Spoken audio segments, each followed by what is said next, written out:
એકમત group દ્વારા આજે એક રક્તદાન શિબિરનું આયોજન કરવામાં આવ્યું છે.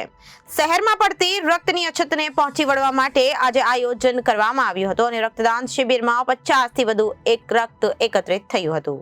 60 થી વધુ લોકોએ રક્તદાન શિબિરમાં ભાગ લીધો હતો અને રક્તદાન કર્યું હતું.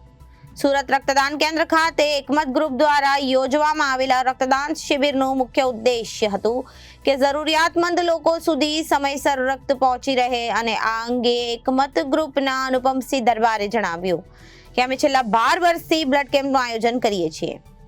માત્ર સુરત જ નહીં પરંતુ ગુજરાતના કોઈ પણ ખૂણામાં લોકોની બ્લડની જરૂર હોય તો અમારા ગ્રુપના સ્વયંસેવકો બ્લડનું અરેન્જમેન્ટ કરી આપે છે અથવા તો સ્થળ પર રક્તદાન પણ કરે છે.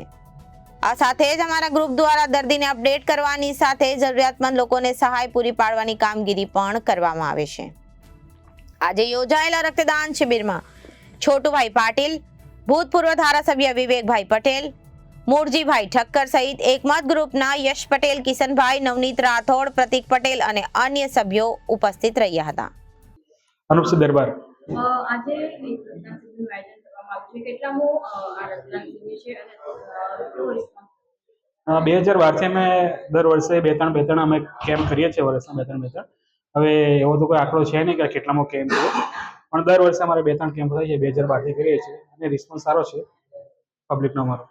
આ એકમત ગ્રુપ દ્વારા કઈ કઈ એક્ટિવિટી કરવામાં આવે છે રક્તદાન શિબિર? અમે રક્તદાન કરીએ છીએ, પેશન્ટ ઓપરેશન કરીએ છીએ, સ્પોટ ડોનેશન કરીએ છીએ. જ્યાં કોઈને હોસ્પિટલમાં જરૂર પડે અને અમારી પાસે ફોન આવે છે અમારા અલગ અલગ સોર્સો દ્વારા કે બ્લડની જરૂર છે કે અચ્છા છે, તો અમે ડોનેશન ત્યાં કરીએ છીએ. ગરીબ પેશન્ટ હોય તો એને અમે આર્થિક રીતે મદદ કરીએ છીએ અને કોઈ એવી સંસ્થા હોય કે હોસ્પિટલ હોય જે ગરીબોને મદદ કરે છે તો અમે ઇક્વિપમેન્ટ પણ ડોનેશન કરીએ છીએ. કોઈને બ્લડની જરૂર હોય તો તમારો કઈ કોન્ટેક્ટ નંબર કેવો હોય છે કે જેના દ્વારા તમારું કોઈ પેજ કેવું હોય છે? અમારું ઇન્સ્ટા પેજ પણ છે, ફેસબુક પેજ પણ છે અને વેબસાઇટ પણ છે અને દરેક પર અમારા કોન્ટેક્ટ નંબર અવેલેબલ છે.